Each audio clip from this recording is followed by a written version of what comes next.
Welcome to the Outlast Podcast. I am Travis. I am Ron the Roofer. And today we're going to talk about building a brand. Building that brand, baby. It's important. Building a brand is very important, and there's an element of it that's the reputation element of it. But building a brand versus building a reputation, they're two totally different things. Both are equally as important. Yeah, I think we're going to talk a little bit too about scaling up your business. Once you get to that point, scaling up, how fast to scale up, or when to know when to scale up is some of the things that is important that kind of go hand in hand with building that brand and building that reputation. So. Yeah, and I think so for building a brand, I mean, there's so many things that go into it, from the advertising and marketing side of things. You want to talk a little bit about that? I mean, with the advertisement and marketing, it's kind of it's a seesaw, right? Because to do that, you got to have the money. So it's like, hey, how do you do that? How fast do you do that? But, it's very, very important that brand recognition, that people see you. Yep. I call it 5 Mile Famous. You want to just blast your area where you're at. You want to just blast it with, billboards. And, I mean, that's part of the reason why we drive our big, nice trucks and fully wrapped trucks is, I can't tell you how many times people, I see somebody, I'm at the gas station, and they say, hey, I see you guys' trucks everywhere. In all reality, what is it? 3 trucks, 4 trucks, maybe? I mean, really, there's 2 of our trucks that are fancy. Yeah. And then there's the one truck that actually does the work. Yeah. But people always say, man, yep. I see you guys' truck everywhere. So that brand awareness where they feel like they know you because they see. And the truck's just one element of it. Yeah. But it's top of mind. We're always top of mind awareness. Obviously you touched on the billboards. That's just one thing. The trucks is another. The other thing is just what goes into like this podcast or Facebook. Being able to deliver content that people can relate to and deliver content that people want to listen to, tune into. Yeah. And then boosting a post on Facebook is something that's super simple. It takes 5 minutes to do. You did a job and you boost that post. That brand recognition is going to pop up in that radius for however you target it. But brand awareness is the biggest thing. When people think roofing, they're going to associate the name Outlast and they're going to associate what colors? Yep, orange and black. So you're going to associate the colors with it too. So it's another huge thing. And it is one of those things that as you progress, you can throw more money at it. Yeah, because it's gonna actually give you ROI. Yeah. And like building a brand is one thing, right? But what about building a reputation? Like building a reputation and building a brand would you agree is 2 separate or 2 different things? It's 2 totally different things. Building a reputation though, it comes off of just having integrity. Yeah. Being honest, doing every job the same consistently, and making sure that that person is going to give you a glowing review and a glowing recommendation, which in turn though is again that circles back to that brand because they're going to say, oh, so who'd you have? Outlast. I've seen them. Yeah, they're all over the television. Yeah, they're literally their truck almost ran me off the road. Right? Not really. No, not really. But building a reputation is equally as important. I actually think it's more important from a word of mouth standpoint, right? Like obviously, part, yeah. So, but for the brand too, to kind of circle back to the brand, when you're out in a storm, right? Yeah. And your brand is out there and people know it. Like if it hits locally, that brand awareness is going to be the biggest, sales point for you. Sure. And then brand recognition and branding is people just seeing that logo. They see it everywhere. Everywhere. Yeah. I think for me, I think reputation, is very important because. You can have a brand. You can have a brand, but you can have a bad brand. That reputation could be bad. Like, hey, I see those guys everywhere. Stay away from those guys. So, building that reputation kind of go hands in hand with building that brand. And if you got a good brand, good reputation. If you got a bad brand, bad. Or you can have not everybody can see you. So the brand is out there. Everybody see you, but you got a bad reputation. So, I feel like they go hand in hand.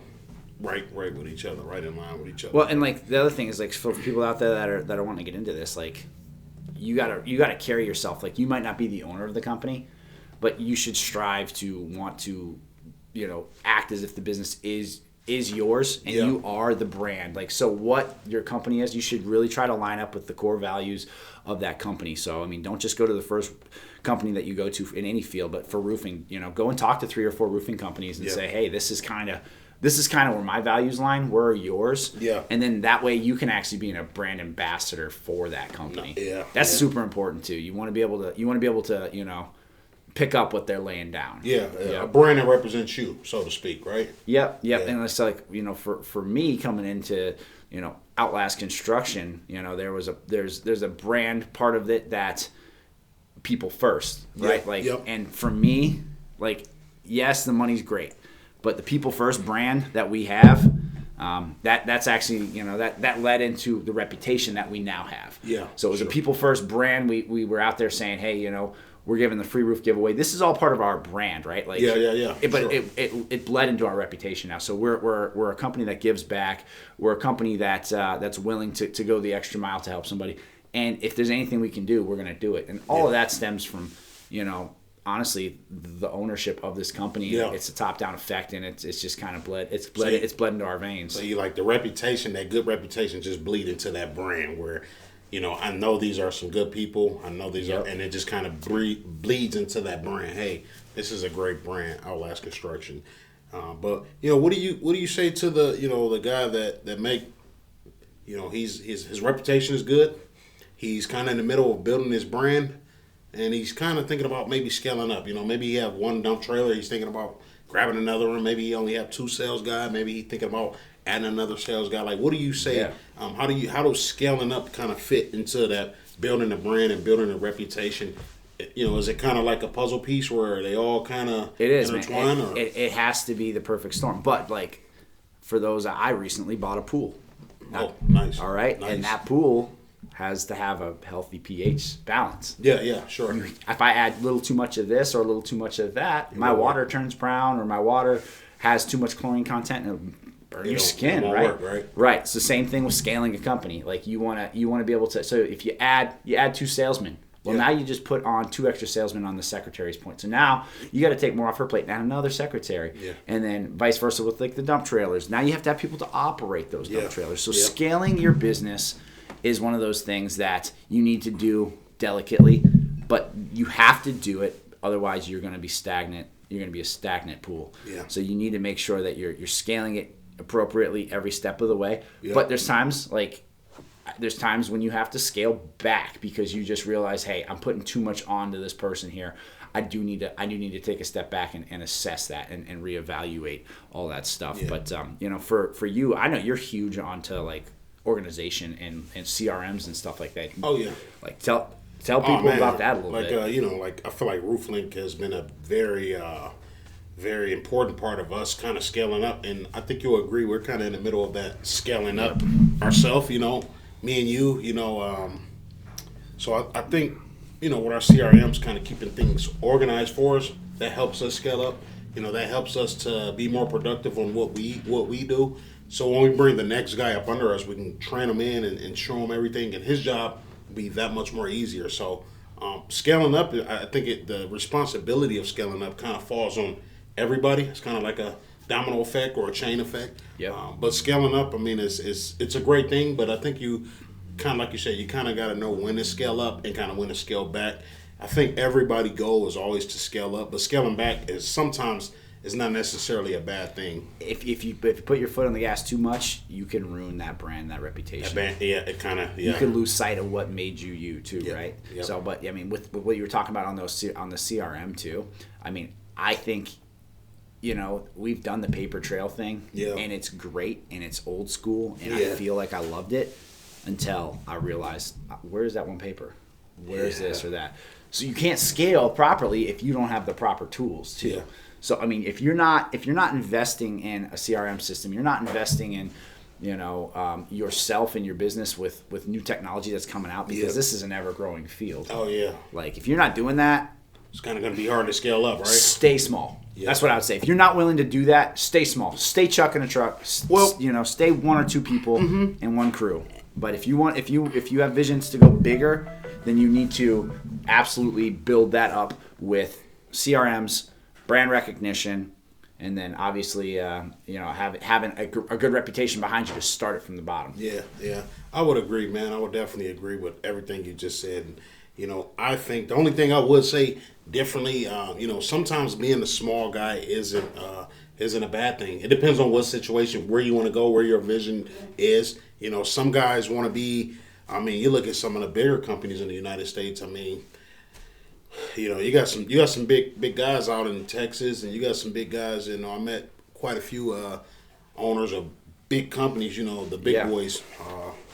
So I mean, if that's your dream and you want to get to that, scale up to that point. I mean, by all means, like dream on, man. I think the sky's the limit for that next guy that's want to start his business. But if you want to just be a $5-10 million company and you're content, and you're happy with that, I think you just kind of know where to build, where to stop to building your brand. Where you want to go. You can feel it, can't you? Yeah. And I'm glad you touched on that, because like it is okay to not want to take the world by storm. Yeah. It's okay to stay in your niche pocket, work that, and do what you do. And do it well. As long as you're doing it well, there's literally nothing wrong with that. Yeah. And then, as far as, the people that do want to reach for the stars, I mean, I would also recommend, it starts with chasing storms, because that's how you grow. Yeah. That's the topic. That's one of the ways you grow, for sure. And that's a topic for another day, to kind of get into what that looks like to help you grow your brand. But for me, when I worked the CRM system, it's having everybody in your corner buying it. I did not buy in right away. Yeah. So I hated uploading my stuff into Company Cam.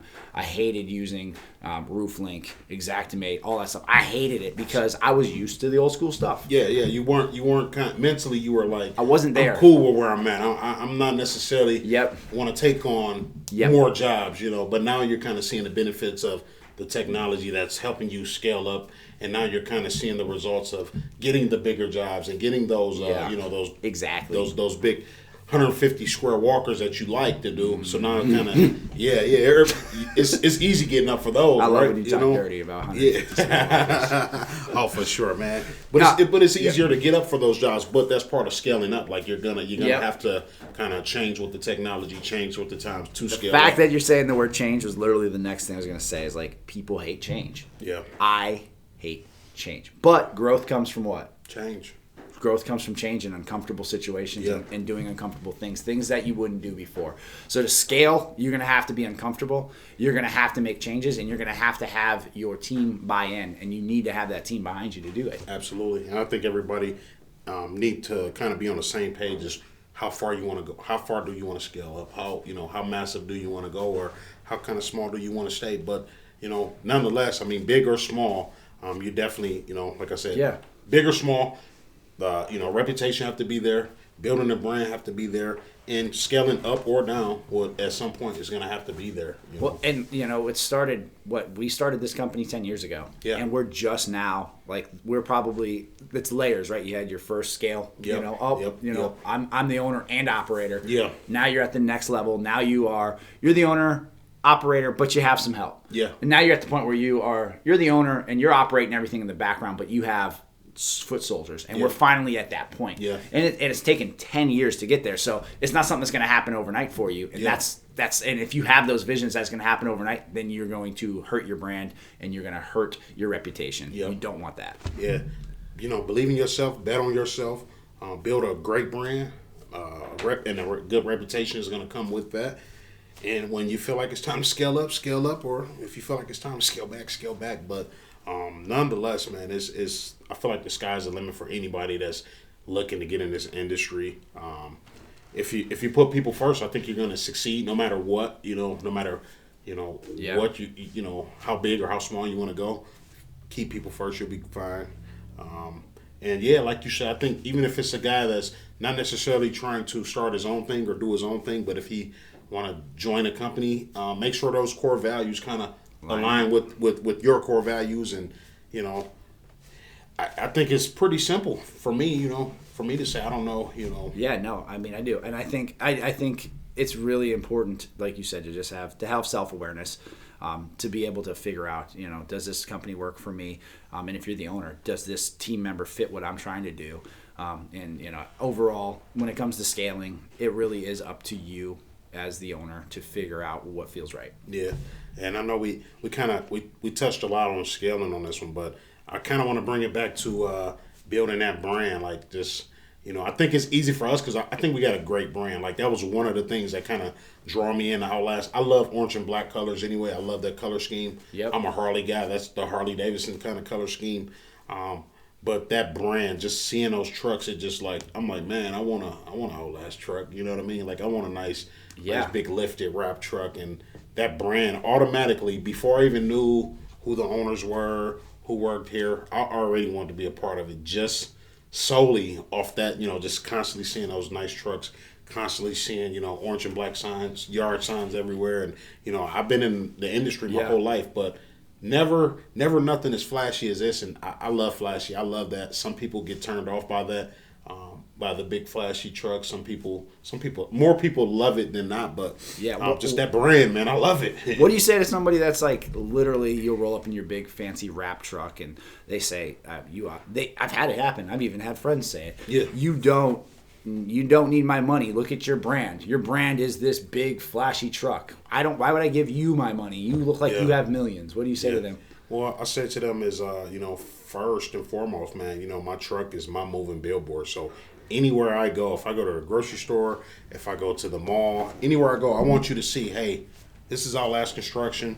We're out here, we're moving, but the reputation, if people call, ask or Google us or look at our reviews, that's where the reputation part come in at. And then it kind of, once they do call you or they say, hey, I need a roof. Oh, you know what?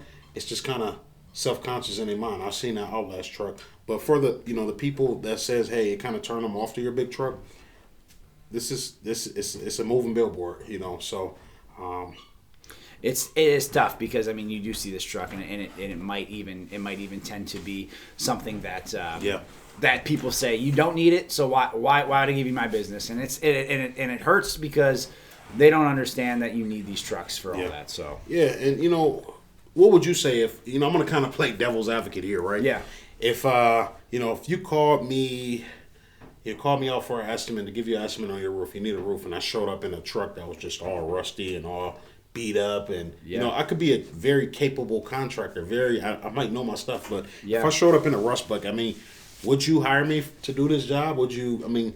So, I guess right. It's easy to judge a book by its cover. Like people judge us by our trucks, and they say, "Oh, well, yada yada, your truck, you don't need it." But if somebody shows up in what you call the rust bucket, I would say, I want my house to be beautiful, and I want somebody that wants to be able to. If you're not going to be able to even take care of something as simple as a truck, what is your home going to look like? How are you going to treat my stuff? How are you going to make my home look like that too?